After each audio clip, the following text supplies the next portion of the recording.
Hello ભાઈ, જય માતાજી, જય શ્રી કૃષ્ણ. કેમ છે બધા? મજામાં ને? તો આજે છે ફાધર્સ ડે, તો બધાને હેપી ફાધર્સ ડે. અને મારો જે બ્લોગ અધૂરો હતો ને એનો બીજો પાર્ટ અત્યારે હું મૂકું છું. એટલે બધાને જો સારો લાગે બીજો પાર્ટ તો એને પણ લાઈક, શેર અને સબસ્ક્રાઈબ કરી દેજો. ચાલો, જો આપણે સંભાર બે બની ગયા છે અને મેંદુવડાની રેસીપી આપવાની હતી એટલે મેં તમને કીધું હતું કે ફેટાઈશ ને એટલે ફૂલી જશે જો ખીરું. અને મેં આમાં જરાક એવું નાખીને બતાવ્યું છે તો એ પણ ઉપર આવી ગયું ડાયરેક્ટ. એટલે હવે આપણે મેંદુવડા પાડવાનું સ્ટાર્ટ કરીએ છીએ. તો થોડોક એવો પાણીવાળો હાથ કરી આવી રીતના અને પછી આમાંથી લઈ કે થોડીક પ્રોબ્લેમ પડશે પણ પડી જશે. આપણે એટલી બધી પ્રેક્ટિસ ન હોય મેંદુવડાની. અને આ રીતના વચ્ચેથી છે ને થોડુંક કાણું મોટું પાડવાનું, એ તો ભેરું થઈ જશે. આ રીતના કરી અને આમ મૂકશો ને એટલે પડી જશે. થોડોક હાથ પાણીવાળો કરતો જવાનો અને મેંદુવડા પાડતા જવાના. આ રીતના ગોળ કરી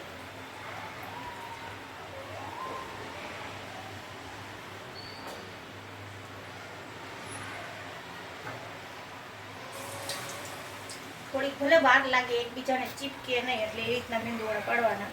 અને મેં તમને કીધું એમ ખીરું છે ને એકદમ ફેટજો તો સારું થશે, નહીં તો નહીં થાય ફેટા વગર. મેં 5 મિનિટ ખીરું ફેટેલું છે આ. અને આમ તમે લ્યો ને તો સ્મોક એકદમ ખીરું લાગવું જોઈએ. આપણે તો મોટા મોટા પાડી નાખીએ, તમારા અંદાજ પ્રમાણે જેવડા પાડવા એટલા તમે પાડી શકો છો. કારણ કે આપણે કહીએ ને કે બહાર બહુ મેંદુવડા મોંઘા હોય છે, પણ આમાં કામ એટલું બધું હોય છે કે આ મોંઘા જ પડે તમને.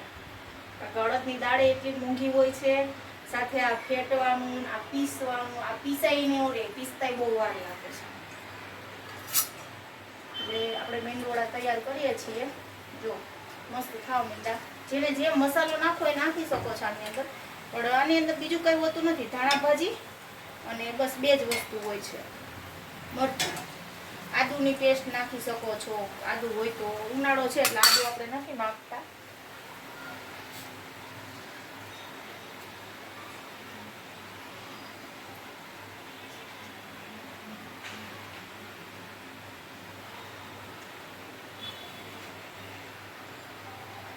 અમારે 2 જ જણ બનાવવાના હોય ને એટલે અમે થોડીક પેન નાની લઈએ. તમે પેન મોટી લો તો ચાલે, જાજા હોય તો. આ રીતના સાઈડમાં કરતા જાવ તો ચાલે. જો પાડ નાખવાનું તો ઘણા સમજ જાય.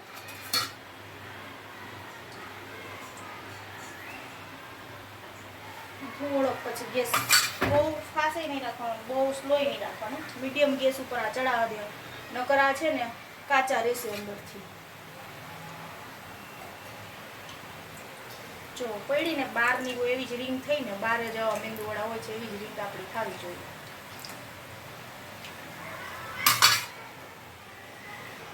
જો આ રીતના છે ને આખા ફૂલી જશે અને ફૂલીને ઉપર આવી જાય છે ને આટલા થોડાક મરૂણ જેવા લાલ કરવાના છે.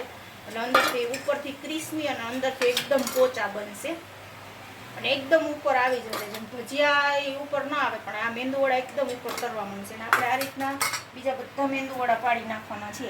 5 તો બની ગયા, લગભગ 5-6 હવે બનશે. બહુ ઝાઝા નહીં બને કારણ કે મેં થોડાક મોટા મોટા ઉતાર નાખ્યા.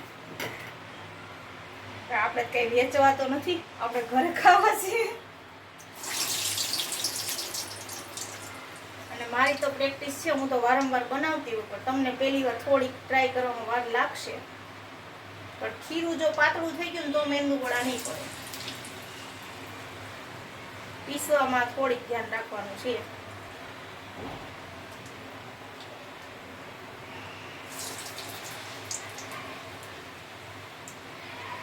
એકદમ કઠણ ને પછી ફેટશો ને તોય ઢીલું થશે. પછી મરચું આવે, નિમક આવે એટલે ઢીલું પડે થોડું.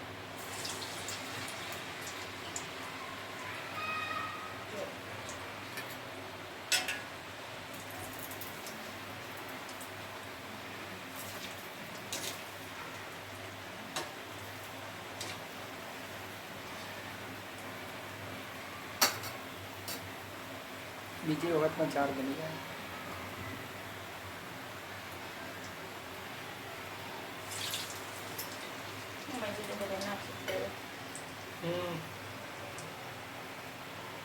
એમ સમય જાય તો બધા નાખી જ દઈએ એટલે જો તમારા ડ્રાય હોય ને એકબીજાને ચીપકતા ન હોય તમારાથી તો તમે જાજાઈ નાખી શકો છો, તો એ કારે નીકળી જશે.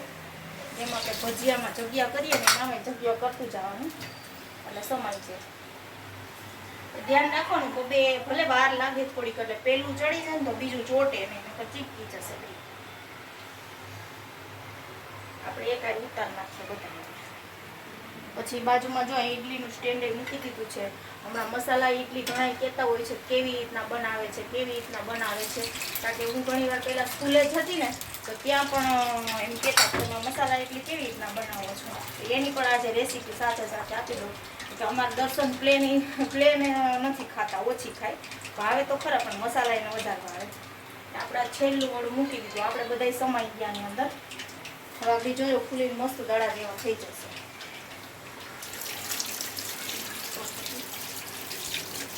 જો આપણે આ ખીરું છે ને એની અંદર સેજ ચપટી એક સાજીના ફૂલ નાખ્યા છે, અને તમારે ન ફૂલતી હોય ને તો ઉપર સેજ ગરમ પાણી નાખી દેવાનું. કારણ કે ખીરું છે કઠણ છે, નિમક નાખીને તો મેં પલાળી દીધું એટલે નિમકની જરૂર નથી. પણ સેજ આવી રીતના એક જ સાઈડ ફેટવાનું છે, બે સાઈડ આપણે નથી હલાવવાનું. એટલે એના જે અંદર આપણે કહીએ ને કે જે હવા ભરાય ને એનાથી એકદમ ફૂલે. આપણે બધું ખીરું એક હારે જ કમ્પ્લીટ કરી નાખીએ છીએ, અલગ અલગ નથી કરતા. ઢોકળાને એવું મૂકીએ ને તો અલગ કરીએ, આ વખતે આપણે એક હારે કરીએ.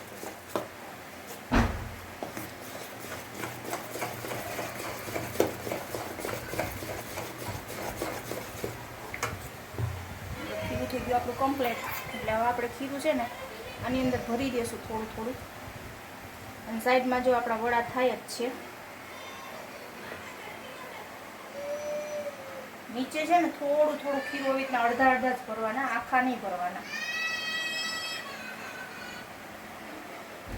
આપણે બધા ખીરાનું થશે નહીં, કારણ કે ખીરું છે જાજુ.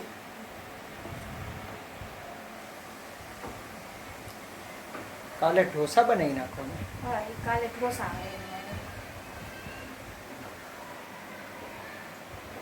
આપણે બે પેટ ઉતારવાનું છે, સાથે આપણે આને જોતા જવાના છે, નકર આ બળી જાય.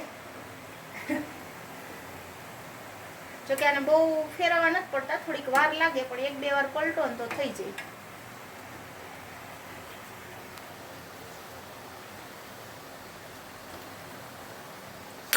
ચલો, આ થઈ ગયું આપણે કમ્પ્લીટ. આ ડીશ ભરાઈ ગઈ. હવે મસાલા ઈડલીમાં કેવું થશે કે તમે જે પ્રમાણ મસાલો નાખો, પહેલાં ટ્રાયમાં ઓછો નાખજો. હું તો અત્યારે વધારે નાખું છું, મને તો આદત પડી ગઈ છે એટલે. અને આ રીતના મસાલો છે ને થોડોક કડક કઠણ હોવો જોઈએ. જો કઠણ ન થાય ને બટેટા ઢીલું પાણી મૂકતું હોય ને તો એની અંદર પૌવા નાખી દેવાનું, કોરા, એટલે થઈ જાય. આ રીતના ગોળ કરી અને થેપલી જેવું કરી અને બધામાં આપણે મસાલો મૂકી દઈશું. થોડુંક ખીરું નીચે નાખશું, ઉપર મૂકશું મસાલો. અને મારે આજ ધાણા ભાજી નથી અને હું લેવાય નથી ગઈ માર્કેટમાં, કારણ કે મારે હોય ટ્યુશન ચાલુ અને સાથે બે મેળ નથી આવતો. એટલે ધાણા ભાજી વગરનું. જો કે અમારા દર્શનને દાંતમાં બહુ હલવાઈ જાય. હા, એને દાંતમાં છે ને ધાણા ભાજી બહુ હલવાઈ જાય. ધાણા ભાજી સેમાં નહીં નાખવાના, ખાલી ચટણી બનાવીને તો જ વાપરવાના. પછી આ રીતના જો માથે છે ને સેજ સેજ ખીરું ઢાળી દેવાનું. બહુ ઓછા પ્રમાણમાં નાખવાનું, નકર ઉપરથી આવશે, ઉપરનું હશે ને ઓલું થઈ જશે. મૂકશો એટલે ઓટોમેટિક ફેલાઈ જશે.